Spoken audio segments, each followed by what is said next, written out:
Salut tout le monde, je suis ravi de vous retrouver aujourd'hui pour ce 5e numéro du MS Show. Aujourd'hui, mon co-animateur, ce sera DJ John B.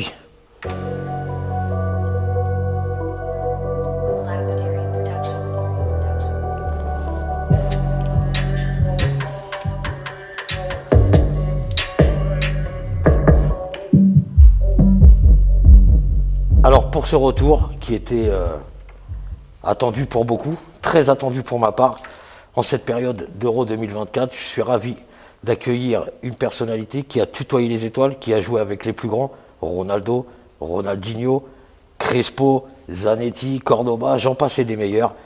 J'accueille monsieur Stéphane Dalmat. Bonjour. Salut Stéphane, comment tu vas? Ça va, impeccable. Est-ce que tu as la forme? Ça va, ça va. Le trajet a été bon. Tranquille. Alors écoute, on va rentrer un peu dans le vif du sujet parce que j'aime beaucoup le type de personnalité, le type de profil que tu as, parce que tu as un parcours assez atypique. Tu es né à Tours, dans le quartier, enfin tu as grandi un petit peu dans le quartier des Sanitas, enfance normale, une scolarité pas très studieuse, moyenne, pour pas dire un peu plus bas. Et en plein BEP Vente, tu prends l'initiative d'écrire à tous les clubs de Ligue 1 et tous les clubs de Ligue 2, parce que ce qui peut sembler très bizarre, c'est que malgré ton talent qui n'a jamais été à démontrer, tu n'as jamais été détecté. Ah, jamais. J'ai commencé dans mon petit club à Jouer-les-Tours. Et puis, jusqu'à 16 ans, je ne voyais rien venir. Pas de recrutement, de recruteur pour me faire venir faire un essai ou quoi que ce soit. Rien du tout. Et puis, alors c'était l'école, c'était pas ça. Et puis, donc, c'était le moment où j'allais travailler avec mon père à l'usine, où, avec mon père, on a pris, on a envoyé 40 CV à tous les clubs de Ligue 1, Ligue 2. Voilà. On a eu 4 réponses: Angers, Guignon, Laval et Châteauroux. Ok.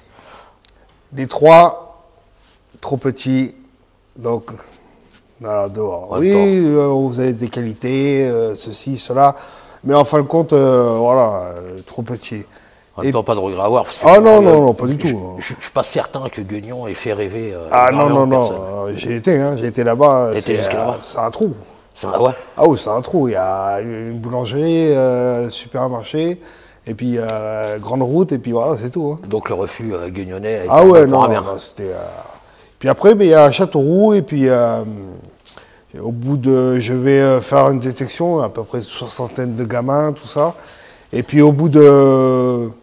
Je sais pas, au bout de 20 minutes, je sais que c'est bon, je suis pris. Tu sais que tu signes. Voilà. Roger Fleury, qui était le responsable là-bas, tout de suite, il m'a fait comprendre que c'est bon. Voilà. Alors ils te font signer un contrat aspirant. Ouais, de 2 ans, ouais. De 2 ans, mais très vite, tu rentres dans le grand bain. Tu intègres très vite le groupe pro. Tu fais une saison, ça suffit pour te faire remarquer par les plus grands clubs français, les plus grands clubs européens même, puisqu'il y a les 2000 ans qui sont sur toi, il y a la Juventus qui sont sur toi. Ouais. Mais bizarrement, tu choisis le Racing Club de Lens qui vient d'être champion de France et qui disputera la Ligue des Champions cette saison-là. C'est je pense, le choix de la sagesse. La raison.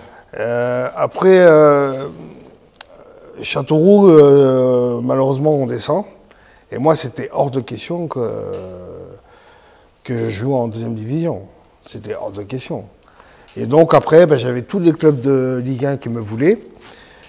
Et puis, le Châteauroux a mis la barre assez haute, 32 millions de francs pour un joueur qui débute, qui vient d'arriver. Un mec qui arrive comme ça, de nulle part, tout ça. Et voilà. Bon, ça... Il y a plein de clubs qui ne pouvaient pas mettre cet argent-là pour un mec qui a fait qu'une saison à 18 ans. Mais qu'est-ce qui te fait choisir Lens? Parce que quand tu as l'Inter, quand tu as le Milan AC, quand tu as la Juve qui te font les yeux doux, même en France, quand tu as l'Olympique de Marseille, le Paris Saint-Germain qui te font les yeux doux. C'est l'envie de l'entraîneur qui t'appelle, de directeur sportif Jean-Luc Lamarche, l'entraîneur qui était Daniel Leclerc, paix à son âme. Ouais, paix à son âme. Le druide. Comment? Le druide, le druide. Et puis Francis Collado et Gervais Martel. Là, tu étais vraiment désiré par tout le monde me voulait. Et puis là, c'était aussi le club qui était capable de mettre l'argent le prix. Et puis donc, je signe 5 ans là-bas. Et puis, ça y est, je suis parti dans le... Voilà, et puis alors, ça se passe bien. Comme à ton arrivée à Châteauroux, les choses vont très très vite. Dès ton premier match, tu nous claques un but... ouais, contre l'Orient. Super, ouais. Et c'est ce qui sera les prémices d'une saison, d'une super belle saison, quoi. Et malgré tout, malgré que ça se passe très bien, tu fais des débuts en Ligue des Champions, pareil, tu marques, tu te fais remarquer par des grands clubs. Ouais. Tout se passe très bien. On pense que, même si tu ne vas pas au bout des 50, on fera bien 2-3, parce que tu sens vraiment épanoui, vraiment bien. Et pourtant, tu fais le choix de partir à l'Olympique de Marseille. Est-ce que tu peux nous expliquer pourquoi ce choix, en sachant le statut, bien que nouveau, le statut que tu avais à Lens? Bah déjà, on gagne la Coupe de la Ligue à la fin de saison avec Lens. Ça part sur un trophée. Et c'est le dernier trophée que Lens a gagné depuis jusqu'à aujourd'hui. Ouais, ouais. Et moi, j'étais bien à Lens, j'étais tranquille. La ville, les gens, le stade, Bollard, c'est magique, c'est extraordinaire. Et après, le problème, c'est que dès le mois de mars, j'ai Roland Courbis qui, par l'intermédiaire de mon agent, qui demande à me parler, tout ça. Alors moi, Roland Courbis, j'ai dit ok, bon, téléphone, tout ça. Et puis Marseille, c'était le club de notre enfance. Nous, à l'époque, on s'identifiait avec les Papins, les Waddle, les Basile Boli, et j'en passe. Nous, c'était Marseille, Marseille. Les épopées Ligue des Champions. Et puis, bon, nous, c'était inimaginable qu'on se dise on va jouer à Marseille. Ouais, c'était ma question. Est-ce qu'au moment où tu envoies tes CV et tes lettres, quand tu as 16 ans, tu te dis moi, je vais jouer à l'Olympique de Marseille, le club de mon cœur? Est-ce que ça, tu l'envisages? Non. Jamais. Non, jamais. Je me dis, je me fais une petite carrière de Ligue 2 ou quelques clubs de Ligue 1, tout ça, mais jouer à Marseille. Mais ça démontre aussi une certaine ambition, puisque rappelle-toi, en début d'interview, tu dis, après Châteauroux, il était hors de question que tu joues en Ligue 2. Ah ouais, c'est clair, ouais. Ça veut dire qu'à l'issue de cette saison-là, tu étais conscient vraiment de ton potentiel, tu te disais que tu pouvais aller beaucoup plus haut. Ah, bien sûr. Ça veut dire que tu étais vraiment sûr de tes qualités. J'étais sûr qu'une fois qu'on me donnait l'opportunité de y aller, eh ben, je savais que j'allais réussir. Ouais, tu n'avais pas de pression. Non, aucune pression. Tu t'es jamais mis aucune pression. Et même, justement, voilà, on y vient, à l'Olympique de Marseille, tu arrives, tu sais que c'est un club, à l'époque, c'est le club vraiment au-dessus, la pression, elle est extrêmement difficile à gérer. Comment toi, tu as vécu cette pression? Franchement bonne, même si le transfert avait été c'était le transfert record entre deux clubs français. Franchement, ça a été. On a bien commencé. On avait le problème, c'est que il y a eu des tensions dès le début par le départ de Laurent Blanc. Et parce que Roland Courbis le trouvait trop vieux et puis il voulait changer un peu sa façon de jouer. Vous étiez opposé à ce départ? Vous, joueurs? Nous, on ne comprenait pas. On a le meilleur libéraux presque du monde. Il n'en veut plus. Pour prendre au départ, il voulait prendre Walter Samuel. Et au final, il a pris Berizzo. Ouais, entre Walter Samuel et Berizzo, il y a un qui était vraiment pas bon. Ouais. Et donc, voilà, ça commence avec les supporters. Et puis en plus, lui, il s'entendait pas du tout avec le président Yves Marchand. Et donc, en fin début de saison, c'est un peu la merde, c'est un peu le bordel. Mais on fait une bonne campagne en Ligue des Champions, notamment on bat Manchester United, le grand Manchester, À l'époque des Ryan Giggs, des Paul Scholes. Paul Scholes, des Beckham, des York, des... Dwight York, Andy Cole. Andy Cole. Là, c'était Stam, tout ça, c'était c'était du très lourd. T'imagines, tu viens d'arriver, tu joues déjà d'entrée. Ah ouais, là c'était... Puis même nous, on avait quand même une belle équipe, hein, avec des Pires, Dugarry, Rabanelli. Et comment t'expliques ce contraste entre les matchs de Ligue des Champions et en championnat où c'est pas catastrophique mais pas loin, où il y a énormément de tension. D'ailleurs, tu étais obligé à un moment d'arriver à la commanderie accompagné de plusieurs personnes parce que il y avait des risques pour l'intégrité physique des joueurs. Ah oui, c'était violent, hein. C'est violent, la preuve. Un jour, on perd à Saint-Etienne 5-1. Comme Omi qui fait son... Et le lendemain, on fait une réunion avec les supporters. Mais moi, j'ai senti le coup. J'ai dit, je laisse la place aux grands, ils y vont. Moi, je me mets devant ma télé. T'as senti, hein. Et puis d'un seul coup, j'allume l'équipe TV et tout ça. Et puis je vois guet-apens à la commanderie, supporters qui ont tout cassé le centre d'entraînement, les voitures des joueurs, Dugarry qui était caché dans les toilettes, tout ça. Parce que lui était particulièrement visé d'ailleurs. Ah ouais, parce qu'il s'était embrouillé la veille donc, avec les supporters, tout ça. Et puis, depuis ce match-là, Dugarry a été traumatisé et il est parti après à Bordeaux. Ouais. Et puis, donc saison fatigante. Voilà, ouais, c'est ce que j'allais un peu moi, te demander. Comment, après un épisode comme ça, comment tu gères le truc? Tu vas à la boule au ventre, tu vas à contre-cœur. Tu peux pas être totalement concentré sur le football quand tu vis un épisode comme ça. Bien que toi, tu avais senti le coup venir et que tu n'étais pas présent. Ouais. Mais comment tu vois, est-ce que tu te dis, est-ce que ça vaut le coup de rester à Marseille à ce moment-là? Ben oui, parce que en plus, j'avais signé 7 ans ou 8 ans à peu près. C'était des contrats des gros contrats. Mais toi, d'ailleurs, tu as signé beaucoup de gros contrats. Ouais, il y avait Luxin 12 ans et puis Pires 7 ans aussi. Voilà, et d'ailleurs, bah voilà, à l'issue de cette saison plus que mitigée, l'Olympique de Marseille a besoin de renflouer ses caisses. Ouais. Les bankable, c'est toi, c'est Peter Luxin, que tu viens de citer, Robert Pires que tu viens de citer aussi. Donc vous partez et toi tu fais pas les choses. Voilà, hein, comme tu aimes bien faire les choses en grand. Avec ton ami Peter Luxin, vous choisissez Paris Saint-Germain. Est-ce que le passage de l'Olympique de Marseille au Paris Saint-Germain, c'est pas dur à gérer? Comment les supporters, eux, marseillais, le vivent? Oh, mais les supporters marseillais m'en ont voulu, hein. Moi et Peter. Hein. Surtout Peter, parce que lui était marseillais. Oui, il est marseillais. Donc, même encore au jour d'aujourd'hui, bon, les anciens, tout ça, voilà, Dalma, Luxin, c'est... Vous êtes blacklisté c'est des traîtres. Ouais. Voilà. Et puis après, oui, je signe au PSG parce que c'est le seul club qui pouvait payer l'indemnité. Parce que moi, au départ, ils voulaient m'envoyer à Newcastle ou à Tottenham pour 135 millions de francs à l'époque. Et moi, c'était hors de question que je parte à l'étranger. Tu te sentais pas prêt? Ah non, je n'étais pas prêt. Je t'en prie, John B. J'ai une question. Parce que depuis tout à l'heure, on parle de transfert, argent, machin.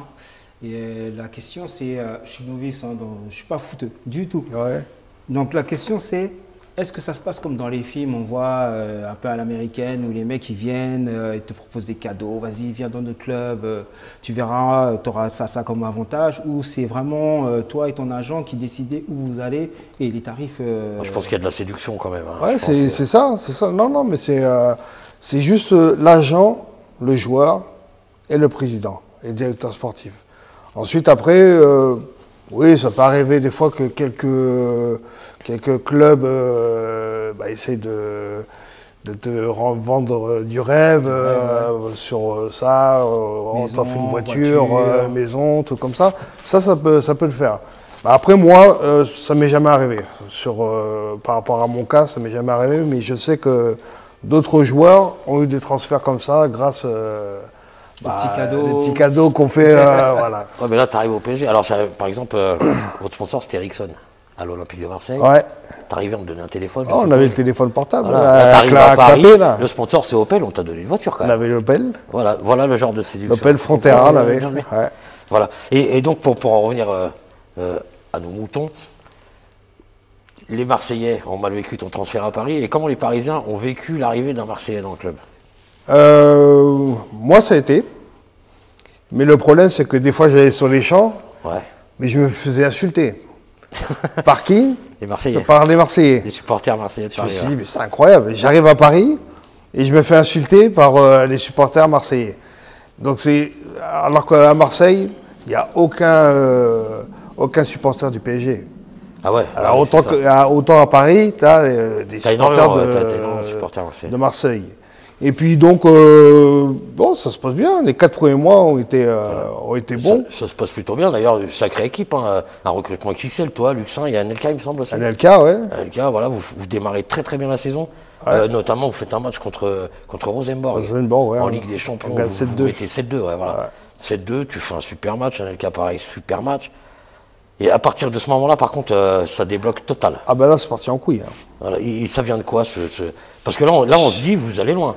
Là, on se dit, Paris, cette année, tout est pour le championnat. Ah ouais, on avait l'équipe. Hein. Et après ce 7-2-là, dégringolade. Après le 7-2, on joue Bordeaux à domicile. On perd 2-0. 2 buts de Paoletta. Ouais. Et depuis cette défaite-là, terminé.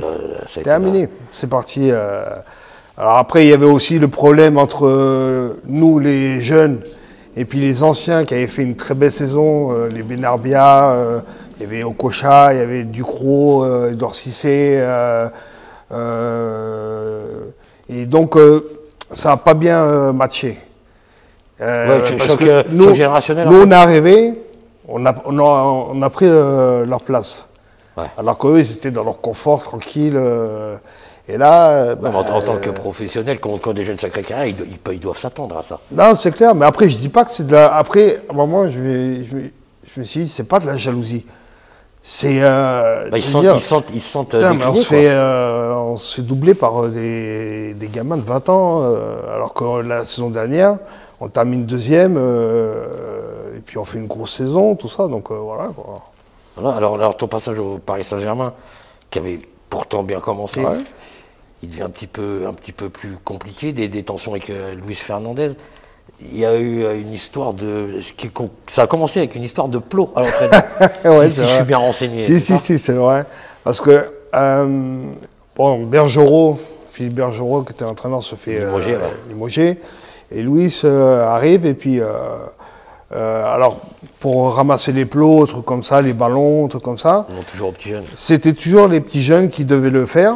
Mais par contre, ceux qui sont internationaux, vous ne touchez à rien. Et nous, on était internationaux espoir. Ouais. Donc voilà. Donc moi, je porte pas de ballon, je prends pas de plots, rien du tout. Et puis voilà. Et Luis, un jour, on finit l'entraînement, il me dit attends, tu vas où là? Va chercher les ballons, tout ça. J'ai dit quoi?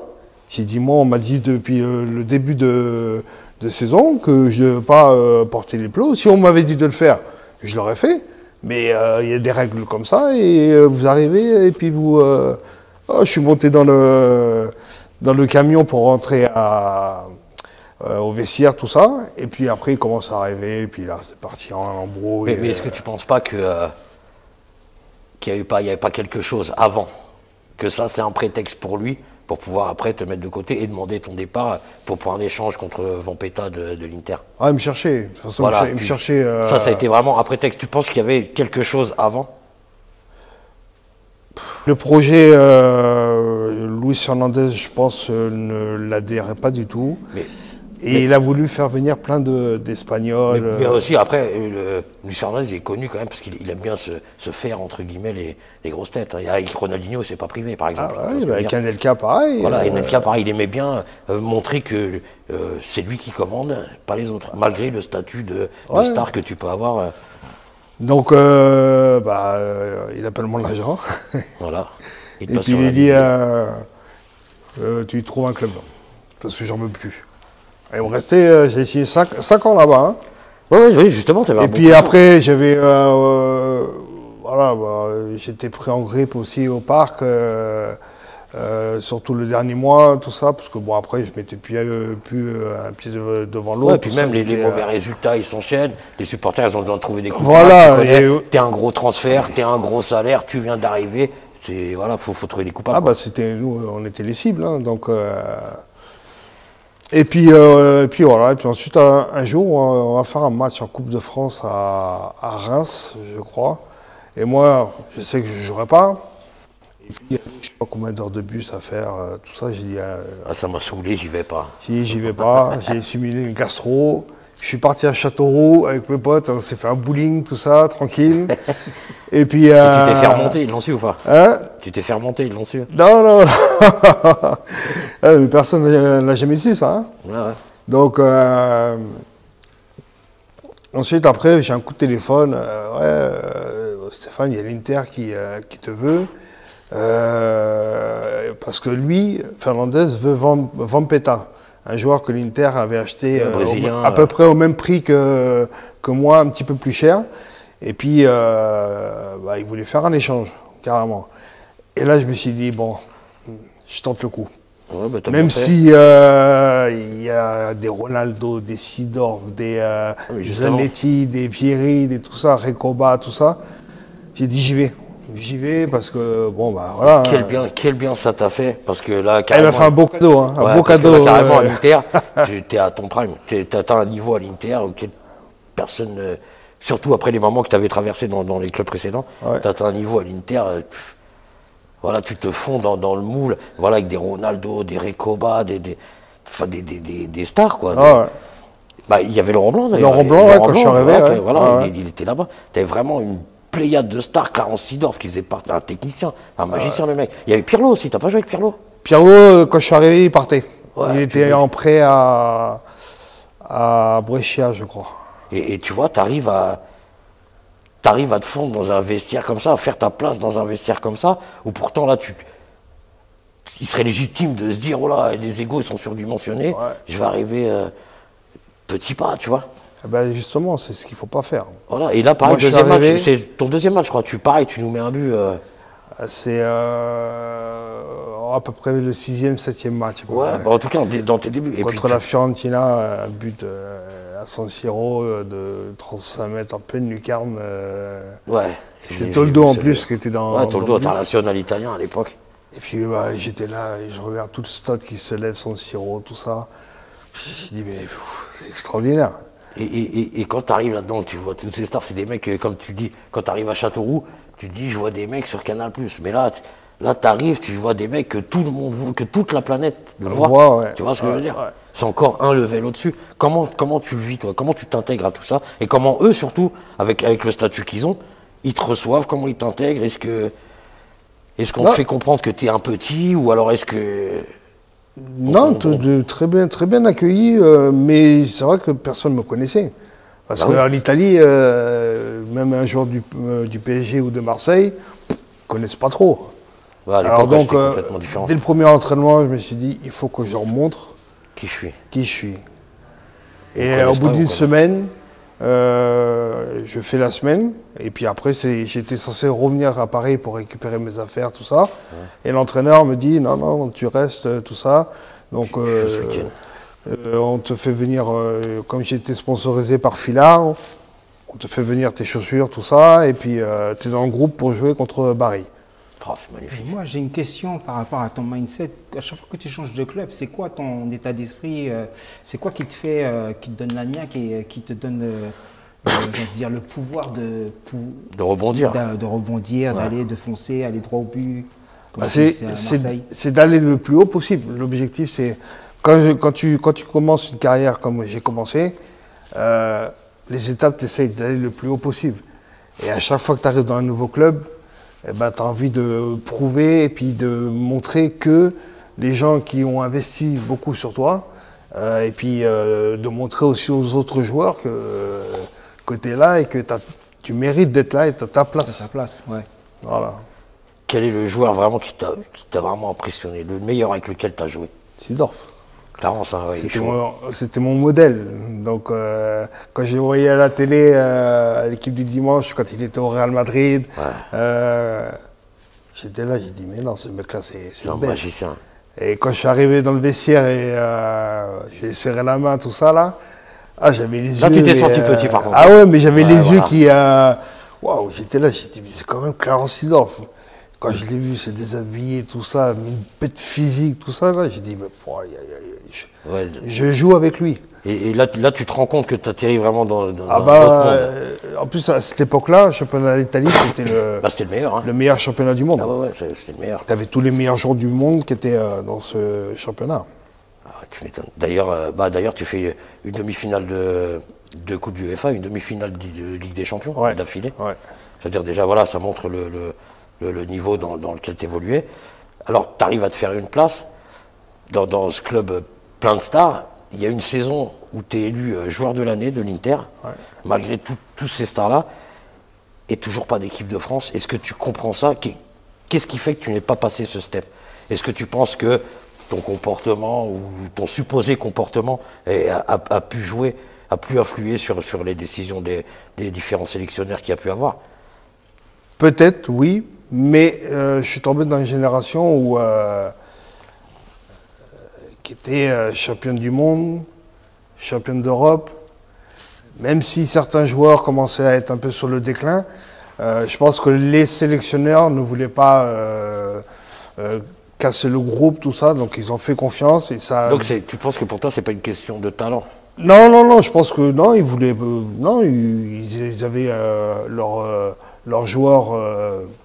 Est-ce que tu es conscient quand même que tu avais largement ta place? Parce que pour moi, amateur de football, hein, moi je suis un passionné, mais pour moi, tu es largement au-dessus d'un Alain Bogossian, par exemple, qui lui faisait partie de Et je dis lui pour ne citer que lui, mais il y en a deux, trois, tu étais au-dessus. Ouais, mais il voulait pas casser le groupe. Et j'ai même une anecdote, c'est Vieri et Ronaldo qui vont voir Laurent Blanc pour lui dire, mais comment ça se fait, il n'est pas en équipe de France?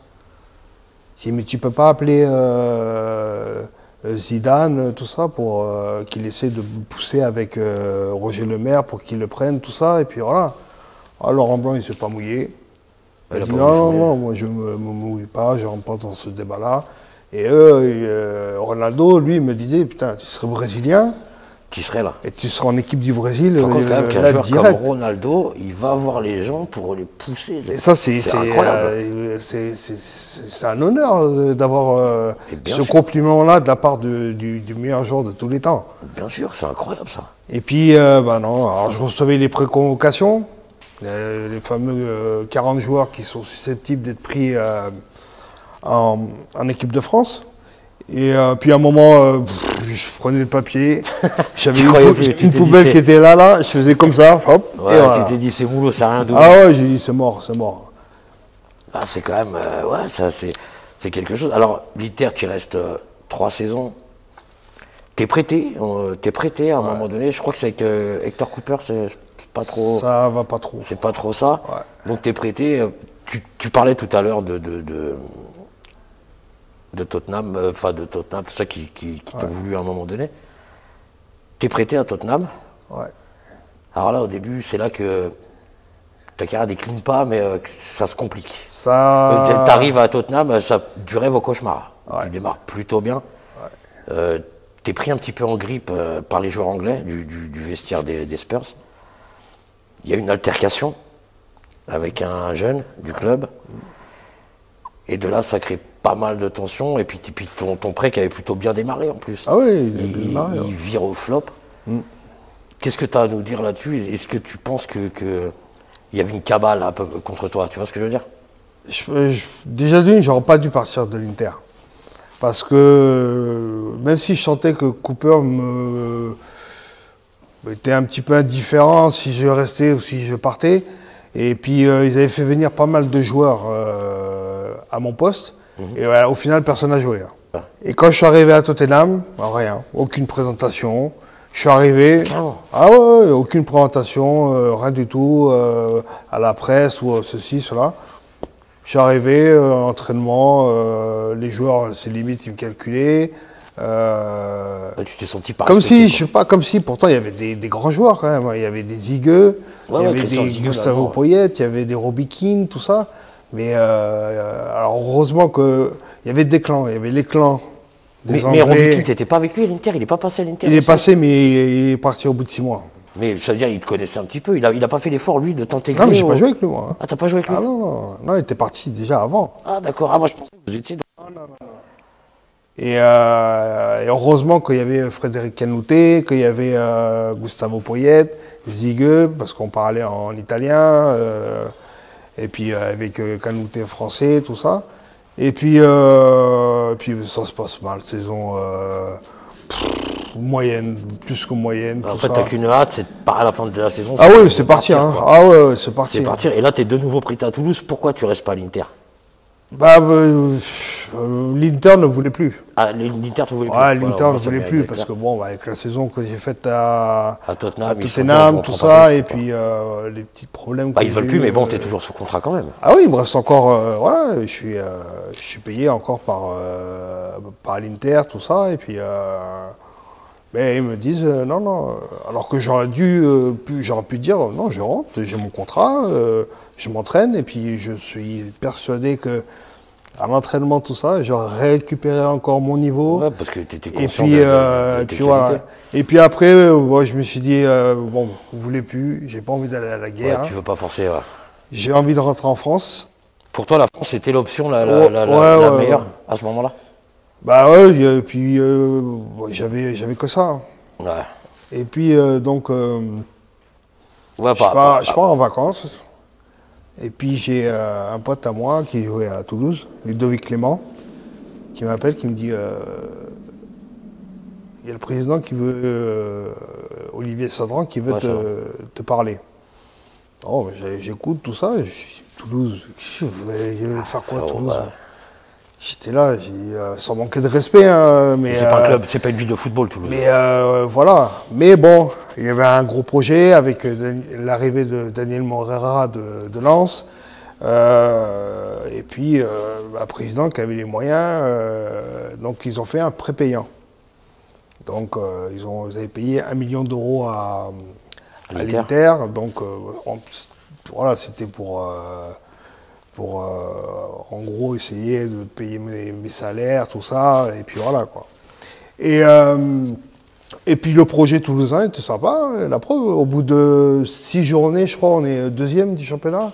Ouais, mais d'ailleurs, c'est pas de cette année-là où ils finissent au tour préliminaire de Ligue des Champions? Non, c'est après. C'est l'année d'après, ouais. Avec Elmander, il y avait Rita Ilunga aussi, qui avait signé. Gignac. André-Pierre Gignac, et Bondo et tout, qui avait... Ouais. Ils avaient une bonne petite équipe aussi. Achille Mana, il y avait aussi. Achille Mana, exact, Faudé Mansaré, tout ça. Voilà. Là, ils ont eu des joueurs aussi. Hein. Donc du coup, on va passer un peu l'épisode toulousain et d'autres, parce que tu as enchaîné les prêts. Finalement, il y a Santander aussi. Alors Santander... Tu retentes l'aventure à l'étranger, tu te dis que ça peut te faire du bien. Surtout que tu es la pierre angulaire du projet. Il y a le président qui dit que tu vas être son galactique. Ouais. Tu vois ou pas, son galactique. Mais là, pareil, retour de vacances en retard, les vacances de Noël, retour de vacances en retard. Ça se passe mal avec ton frère. Tu joues avec ton frère d'ailleurs, Wilfried, qui a joué aussi. J'impose mon frère. T'as imposé ton frère? Ouais, c'est ton petit frère. Je viens signer. Mais par contre, vous prenez mon frère. Voilà, Wilfried, qui a une belle carrière aussi, Marseille, Toulouse aussi. Voilà. Standard de Liège. Standard de Liège, exact. D'ailleurs, c'est à Liège, je crois qu'il a brillé il a été champion. Champion de Belgique. Et puis il avait vraiment la main sur le titre, quoi. Il a vraiment participé. Il a été titulaire. Ça a vraiment été une pièce maîtresse du titre. Et du coup, à Santander, voilà, tu rentres un petit peu en retard avec ton frère des vacances de Noël. De Noël, ouais. Et puis là, on te met sur le côté, on ne fera plus jamais jouer. Ouais. Et on a pu jouer jusqu'à la fin de saison. Et c'est l'excuse qu'on t'a trouvé aussi, ou tu penses qu'il y avait quelque chose avant? Ou alors, est-ce que tes performances, elles n'avaient pas satisfait jusque-là? Les performances aussi. Les performances, j'étais pas à mon niveau. Et parce que j'étais pas heureux là-bas. Je me suis dit, comment je peux passer de l'Inter de Milan à Santander. À un club comme Santander. Pour revenir à ce qu'on disait au début, Santander, si tu veux, c'est le guignon de l'Espagne. Tu vois? Ouais, bon, c'est un peu plus joli. Non, j'abuse, mais c'est pour plus joli pour parce faire que c'est une super ville balnéaire, tout ça. Donc il y a le soleil, il y a la plage, il y a tout. Donc, et pourtant, tu n'étais pas heureux non, je n'étais pas cadre, heureux. malgré Je me suis dit, j'ai rien à foutre, j'ai rien à faire dans ce club-là. Et est-ce que je vais te poser une question qui va peut-être pas te faire plaisir. Est-ce que toi, conscient de ton niveau, tu arrives à s'entendre, est-ce que tu n'as pas été un peu suffisant?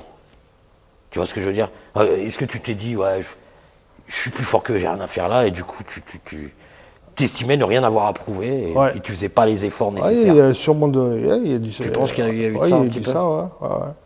Je travaillais moins, et puis c'est vrai, voilà, j'étais pas très bon sur le terrain, c'est tout, il faut le reconnaître. Bien sûr. Puis après, il y a eu ces fameux 2 jours de retard. Et puis après, on a fini la saison. J'avais signé 5 ans. Et puis en fin de saison, Mais quand tu signes là-bas, tu te dis pas, je vais dans ce club-là pour me faire repérer par un des gros monsieur. C'était le but. Et malgré tout, tu le reconnais toi-même, tu fais pas les efforts pour. Ouais. Et c'était le but. De faire la saison. Pour être repéré pour partir peut-être à Valence, parce qu'à l'époque c'était Valence, Atlético Madrid, Real, Barça, ouais. Et puis non, je sais pas. Ça n'a pas matché quoi. J'étais dans une période, je sais pas, j'avais, je me voyais peut-être trop beau, peut-être. Ouais, voilà, c'est ça, un peu de suffisance peut-être. Et puis en fin de compte, on résilié le contrat. Et puis après. Après, ça c'est un petit peu compliqué. Il y a eu Bordeaux, il me semble. Je me pose des questions. Il y a eu, après, il y a Bordeaux aussi, il y a Bordeaux, ça. Après, il y a Sochaux, il y a l'épisode Sochaux. Ouais. Alors à Sochaux, on retrouve le Stéphane Dalma. On retrouve le Stéphane Dalma de ses débuts. Ah ouais. Vraiment épanoui, vraiment, peut-être pas au niveau de l'Inter, mais pas loin, quoi. Ah ouais, pas loin. Ouais. Voilà, pas loin. T'étais vraiment. D'ailleurs, c'est à Sochaux que tu as le plus joué. Ouais. Dès la deuxième saison, tu es capitaine. Ouais. On donne le brassard. Ton passage sochalien, parle-nous-en, parce que pareil, c'est un peu comme Tottenham, ça démarre super bien. Et sur un petit fait divers, une petite merde, est-ce que tu n'as pas le sentiment de tout gâcher? Ou est-ce que tu te dis, on veut me faire, quoi, on me cherche Non, parce que les gens ne m'ont jamais reproché ce qui s'est passé. Ils t'en ont pas tenu rigueur. Ah non, pas du tout. Je peux préciser pour les spectateurs, là, tu t'es retrouvé dans une altercation avec la police. Ouais. Voilà, là-dessus, tu perds ton brassard. Et tu sens, toi, vraiment qu'on t'en tient pas rigueur de ça? Non, pas du tout. Malgré le fait qu'on te retire le brassard? Ah ouais, pas du tout. Après, c'est comme ça, on m'enlève le brassard, je ne change rien. Mais tu as continué? Après, j'ai continué à jouer. Et puis tu as été bon. Et puis j'ai été bon, j'avais carte blanche, j'étais le patron là-bas. Et les supporters, ils m'aimaient parce que je mouillais le maillot et je faisais des choses que je faisais peut-être pas avant dans les autres clubs. Revenir, tacler. T'es arrivé aussi à un âge, t'es arrivé peut-être à maturité. Voilà, j'étais à maturité, j'avais 28 ans. 27, 28 ans. T'es parti de là-bas en 2010. Je suis parti en 2010, ouais. T'es parti et d'ailleurs, pourquoi t'es parti? Parce que t'as pas été au bout de ton contrat, Sochaux? Non, je suis parti parce que je pense que j'avais fait le tour là-bas. Ouais, il y avait des petits jeunes qui montaient. Bout de Bouze, les Marvin Martin, tout ça. Ouais, c'était costaud. Qui étaient là, je me suis dit, j'ai envie d'aller voir plus haut. T'as envie d'aller voir plus haut et malheureusement... je vais à Rennes. Tu vas à Rennes. Ouais, là, ça se passe pas vraiment comme prévu. Tu te sens pas à l'aise. D'ailleurs, c'est à ta demande que tu te mets en marge du groupe pro, quoi, avec l'accord d'Antonetti. Je peux demander pourquoi cette démarche? Pourquoi tu as demandé à être en marge du groupe professionnel à ce moment-là? Parce que alors déjà, le fait de travailler avec Antonetti... Ça passait pas? Ça passait, si, ça passait. Ouais? Parce que lui me voulait depuis X années. Mais le problème, c'est que il ne pouvait pas financièrement, pouvait pas suivre, avec les clubs qu'il faisait, tout ça, c'était pas possible. Donc, après, j'arrive là-bas, mais je ne suis pas à l'aise dans le jeu. Tu te sens pas bien? Parce que moi, il faut me laisser de la liberté. Et avec Antonetti, c'est quelqu'un qui a un fort caractère. Ah oui. C'est le Corse. Mais j'arrivais pas à me libérer sur le terrain. Et j'ai pas répondu à ses attentes. Et voilà, alors que j'avais 30 ans, 31 ans à peu près. J'ai dit, mais je fais ce que je veux quand même. Ouais, et puis non, j'ai perdu ma personnalité sur le terrain et voilà. Et puis ensuite, après, la première saison, on finit européen. Donc, je fais une saison vraiment moyenne. Voilà. Et puis, je pars en vacances et puis il y a Ferré qui est recruté. J'ai compris que c'était pour me remplacer au milieu et puis voilà. Et puis donc, j'ai fait que les matchs d'Europa League. Ça, par contre, j'ai tous fait. Et après, tous les matchs de championnat, à Dijon, les matchs de seconde zone, entre guillemets, quoi. J'étais sur le banc. Ouais, remplaçant. Alors, me taper, en plus, avec lui, c'était des mises au vert. C'était des causeries qui duraient 1 heure. Des trucs, honnêtement, que j'avais jamais connus par le passé. Et puis, voilà, j'ai dit non. Et est-ce que tu penses que cette phase-là de toi, elle est... ça t'a suivi toute ta carrière. Parce qu'on entend que quand t'as pas envie de faire un truc, tu le fais pas. Alors qu'on sait que dans le monde professionnel, surtout toi, tu es entre 2 générations de football et que le football, il évolue. Tu vois ce que je veux dire? Ça veut dire que vers la fin de ta carrière, il demandait des choses qu'on ne demandait pas forcément au début. Tu vois ce que je veux dire? Est-ce que toi, tu n'as pas eu du mal à gérer ce truc-là? Ah, mais j'étais déconnecté. Déconnecté par rapport aux nouvelles méthodes. Moi, j'étais plus la méthode à l'ancienne, voilà. Ouais, c'était plus le même football. Et là, tu prenais plus de plaisir, en fait. Non, j'avais plus de plaisir. C'était devenu avec fallait faire ceci, fallait faire cela, prendre les repas ensemble, les petits déjeuners ensemble. Toi, tu voulais ton football, que tu joues en match chez toi, au Sanitas, et voilà, quoi. Comment au foot la paix? J'ai envie de jouer au foot. C'est tout. J'ai pas besoin de manger avec un tel. Moi, tu me donnes un ballon, je suis sur le terrain et basta. Et c'est pour ça que quand tu pars à Nîmes. Ouais. Et à Nîmes, en fait, ce qui se passe, là aussi, je vais te demander qu'est-ce qui a motivé ta décision, parce que c'est quand même très fort ce que tu as fait, c'est pas vu souvent.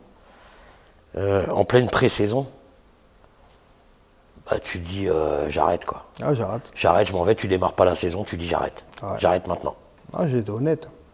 J'ai été honnête parce que je voyais pas ma fin en Ligue 2. C'est ça qui te faisait... J'ai jamais connu la Ligue 2. Mais est-ce que c'est pas...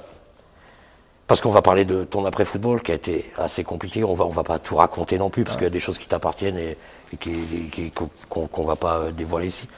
Mais est-ce que c'est pas le moment vraiment où tout bascule pour toi?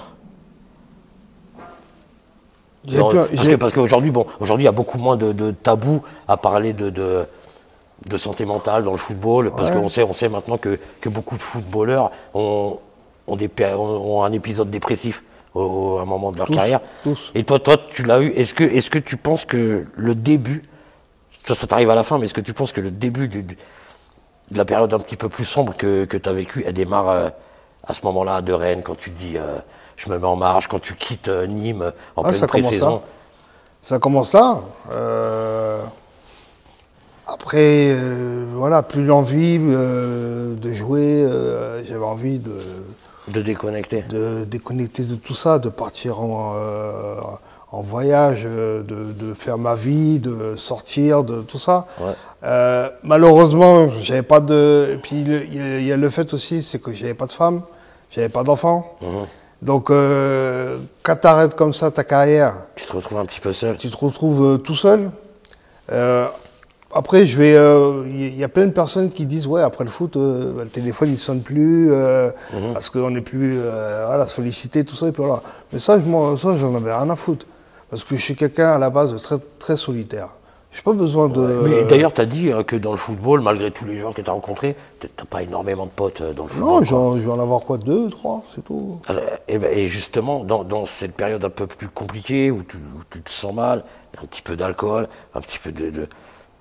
Est-ce que tu as eu le soutien est-ce qu'il y a un joueur ou un entraîneur, quelqu'un qui t'a soutenu pendant cette période sombre? Parce que tu l'as dit toi-même, j'étais complètement déconnecté, j'ai été mal, quoi.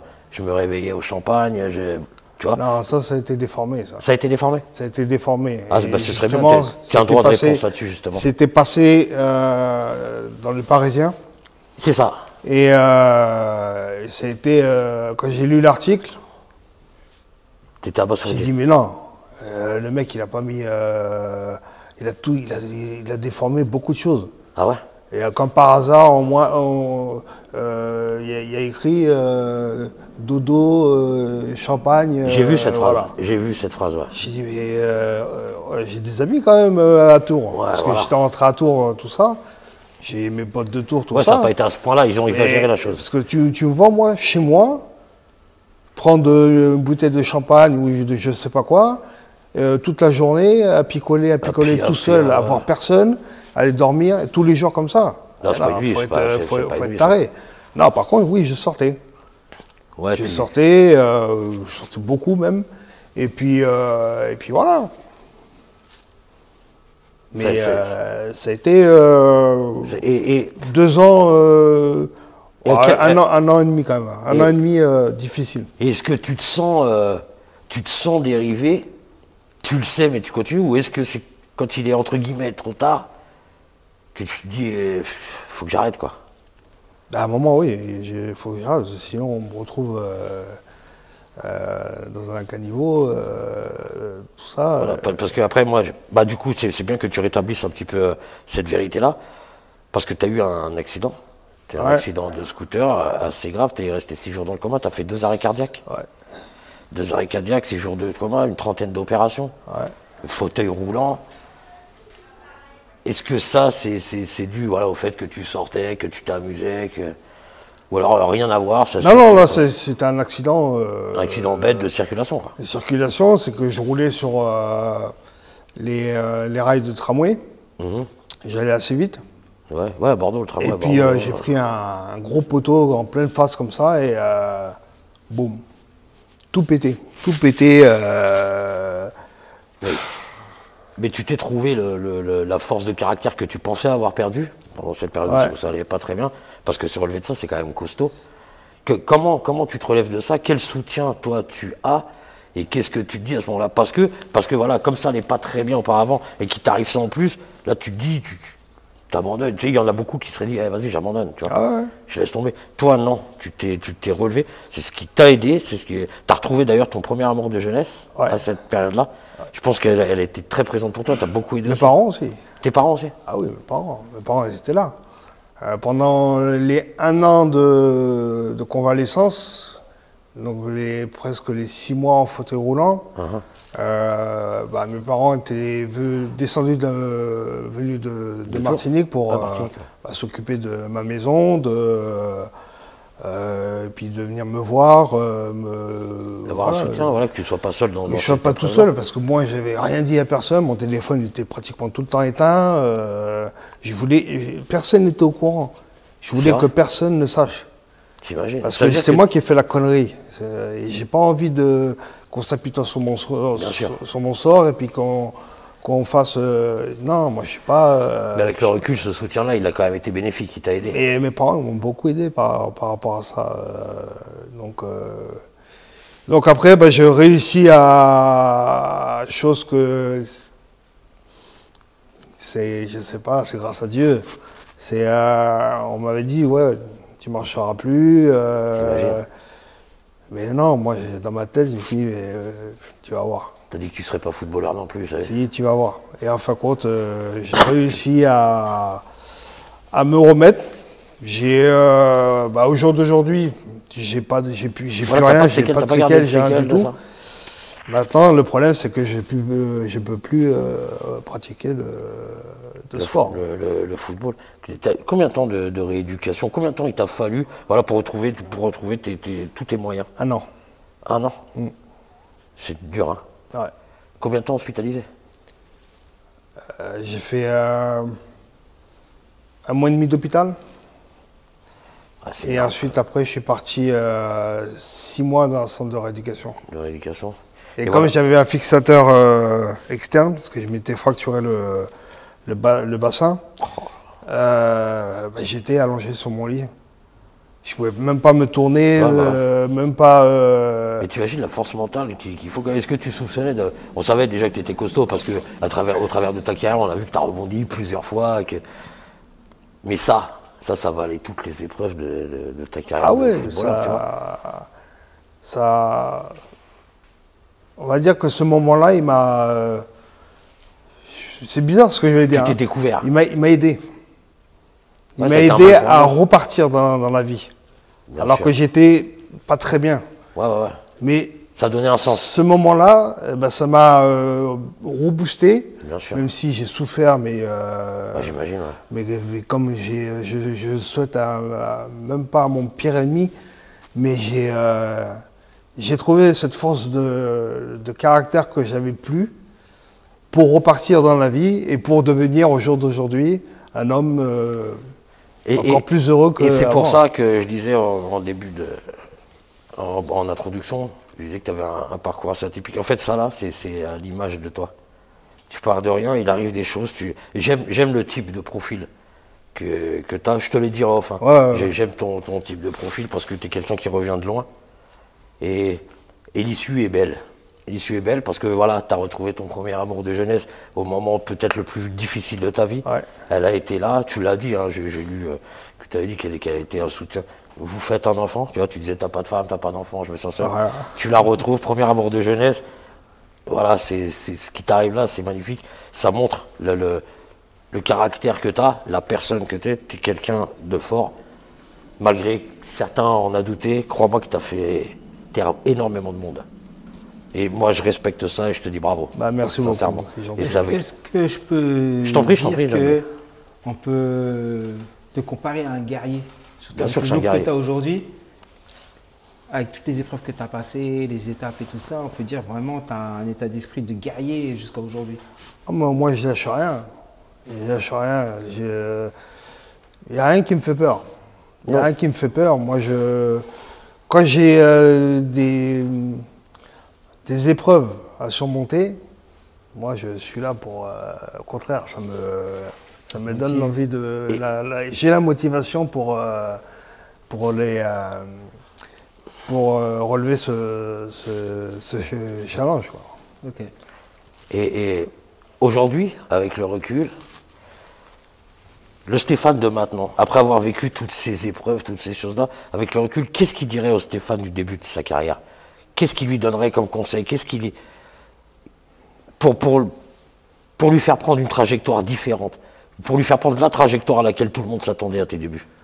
Alors déjà, premièrement, je suis fier de ce que j'ai fait. Bien sûr, mais tu peux l'être. C'est parce qu'il y a beaucoup de personnes qui talent gâché. Ouais, on l'a entendu, carrière en dents de scie, on Voilà, l'a entendu, éternel ça. espoir, tout ça, et puis voilà. Mais j'aurais jamais imaginé faire ce que j'ai fait. Alors c'est vrai que si j'avais eu peut-être un autre état d'esprit dans certaines situations, si j'avais été aussi un peu plus sérieux, et si j'avais eu L'entourage. oui, déjà, oui, un bon entourage. Mais si j'avais eu aussi la mentalité d'un champion, de quelqu'un qui a envie de se surpasser j'aurais pu être sans prétention dans les 20-30 meilleurs jours du Non, monde. mais ça, j'en suis persuadé. Mais ça, est-ce que c'est réellement de ta faute? Parce que, comme on l'a dit, tu n'as pas fait de centre de formation, tu n'as pas été détecté, tu n'as pas été préparé pour ça, toi. J'ai pas été formaté. Autant, voilà. Les jeunes de maintenant qui passent par les centres de formation, ils sont préparés à tout ça. Ah ouais. Ils sont accompagnés. Toi, tu n'as pas eu cet accompagnement depuis toujours. C'est peut-être un début d'explication. Ça peut être une explication. En tout cas, moi, je suis content, vraiment content de l'échange qu'on vient d'avoir. Il parlait de guerrier, c'est vrai que, bon, maintenant, tu n'es plus sur le terrain, mais tu sais prendre la défense des gens quand ils font. Tu as vu là récemment prendre la défense de Kylian Mbappé, très critiqué après l'annonce de son départ du Paris Saint-Germain, Ouais. très critiqué, il se fait insulter après sa fracture du nez. On a vu sur tes réseaux sociaux que tu avais écrit un petit texte pour prendre sa défense. Qu'est-ce que toi, tu as envie de dire aux gens par rapport à ça, par rapport à Kylian Mbappé? On a la chance en France d'avoir le joueur qui est considéré comme le meilleur joueur du monde. Pourquoi tant de haine, d'acharnement sur ce mec-là? Pourquoi il met ses buts? Ces interviews que j'ai pu voir ou entendre, il dit rien de mal. C'est parce que c'est tout l'argent qui est autour de ça. Ouais, il gagne trop d'argent et ceci et cela. C'est français. Tout le monde, le français est jaloux. C'est typiquement français. Le français est jaloux de la réussite. Ouais. Ça me fait mal au cœur de dire ça, mais le français n'aime pas la réussite. Le français, il est limite content de te voir dans la merde. Ouais. Alors qu'on devrait être fier d'avoir ce mec-là avec nous. Je vais faire une petite parallèle musicale. Je t'en prie. Est-ce qu'on peut comparer Kylian Mbappé avec ce qui se passe avec Aya Nakamura sur l'espèce de polémique sur le fait qu'elle va chanter au JO?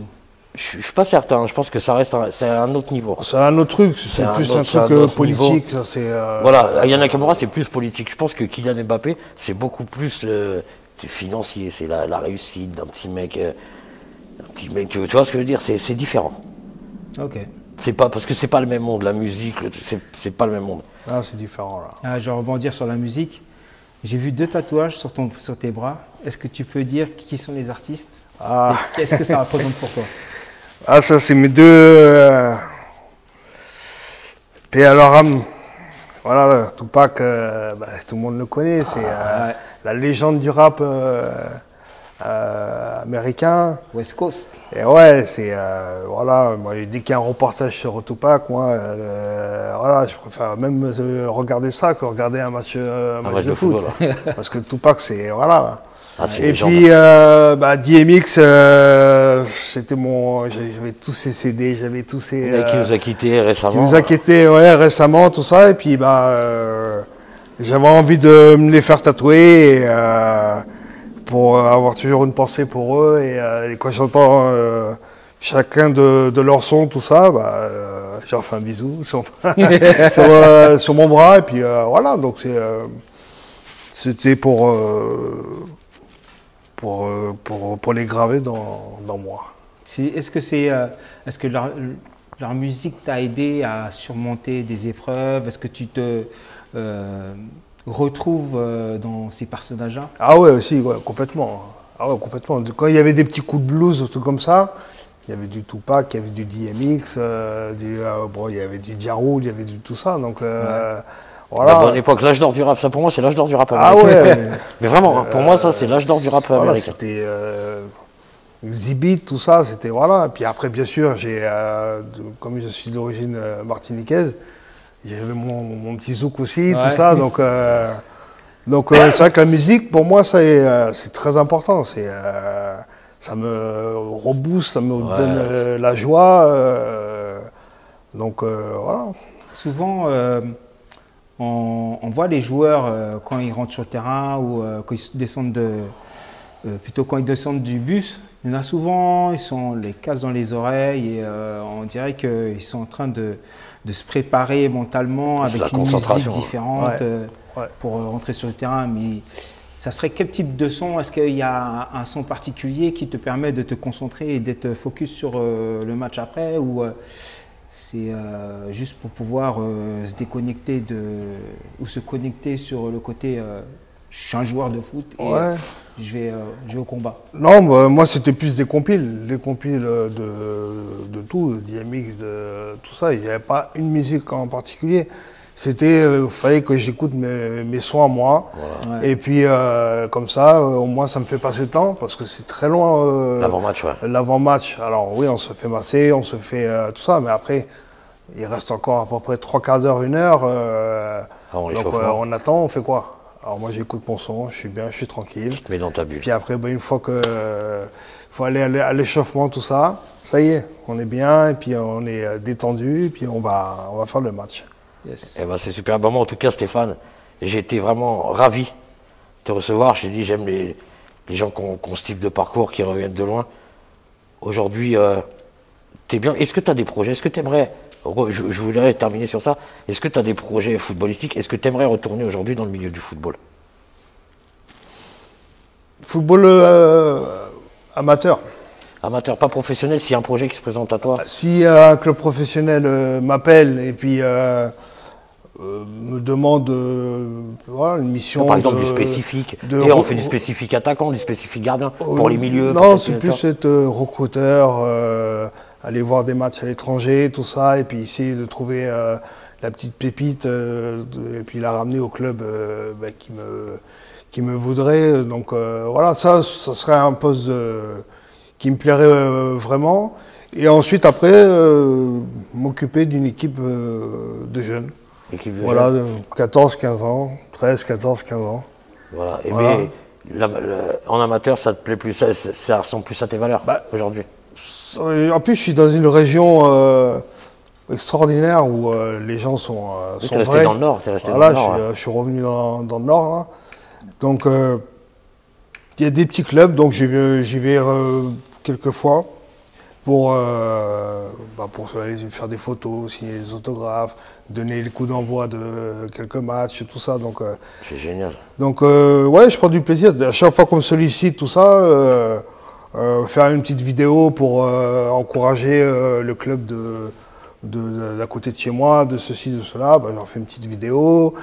Si on me demande de venir pour, voilà, comme je t'ai dit tout à l'heure, un coup d'envoi ou quoi que ce soit, moi j'y vais avec plaisir. Avec grand plaisir. Et voilà, ça serait bien si je pouvais avoir une équipe, voilà, comme je t'ai dit, des 14-15 ans, aller faire des matchs à droite, à gauche, tout ça, et puis leur transmettre ce qu'on on m'a transmis. Ton savoir, ouais. Ton savoir. Et tu vois, ça prouve encore une fois, on va terminer là-dessus, ça prouve encore une fois la simplicité du personnage, voilà, qui sait d'où il vient, qui s'est redécouvert, qui aime les choses simples aujourd'hui. Ah oui. J'ai vraiment été super content de te recevoir. Merci beaucoup. Stéphane, vraiment, ça a été un plaisir. Tu reviens nous voir quand tu veux. Tu seras aussi bien accueilli qu'aujourd'hui. Je voulais dire un grand merci à African Armure, à Archipel Parfum, One Love. Je vous dis à la prochaine. Allez, salam tout le monde. Merci les mecs. Merci Stéphane, ça a été